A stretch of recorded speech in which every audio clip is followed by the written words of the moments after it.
Social മീഡിയയിലൂടെ നമ്മൾ ദിവസവും ഡൽഹിയിലെ പ്രതിഷേധങ്ങൾ കാണുന്നുണ്ട്.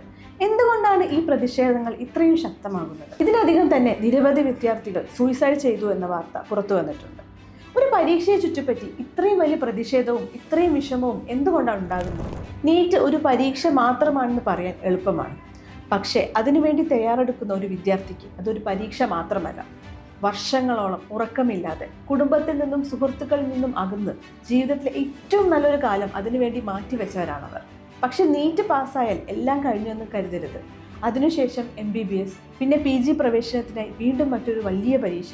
അങ്ങനെ ഒരു ഡോക്ടറായി ജീവിതത്തിൽ സെറ്റിലാവാൻ വർഷങ്ങളോളം എടുക്കാം. ഇത്രയും വർഷത്തെ കഷ്ടപ്പാടിനിടയിൽ ചോദ്യപേപ്പർ ചോർച്ച, പരീക്ഷ നടത്തിപ്പിലെ പിഴവുകൾ, പരീക്ഷകൾ മാറ്റിവെക്കുന്നത് തുടങ്ങിയ കാര്യങ്ങൾ നടക്കുമ്പോൾ വിദ്യാർത്ഥികൾക്ക് അത് താങ്ങാവുന്നതിനും വലുതാണ്. നമ്മൾ ഇത്രയും കഷ്ടപ്പെട്ടത് വെറുതെ ആയോ എന്ന ചോദ്യമാണ് അവരുടെ മനസ്സിൽ ഉയരുന്നത്. അതാണ് അവരുടെ ആത്മവിശ്വാസവും പ്രതീക്ഷയും തകർക്കുന്നത്. ഈ യാത്രയിലൂടെ കടന്നുപോയ ഒരാളെന്ന നിലയിൽ എനിക്കൊരു കാര്യം മാത്രമാണ് പറയാനുള്ളത്.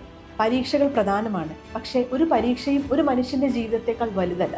വിദ്യാർത്ഥികളുടെ മാനസിക ആരോഗ്യത്തിനും അവരുടെ പ്രതീക്ഷകൾക്കും സ്വപ്നങ്ങൾക്കും നമ്മൾ കൂടുതൽ വില നൽകേണ്ട സമയമാണിത്.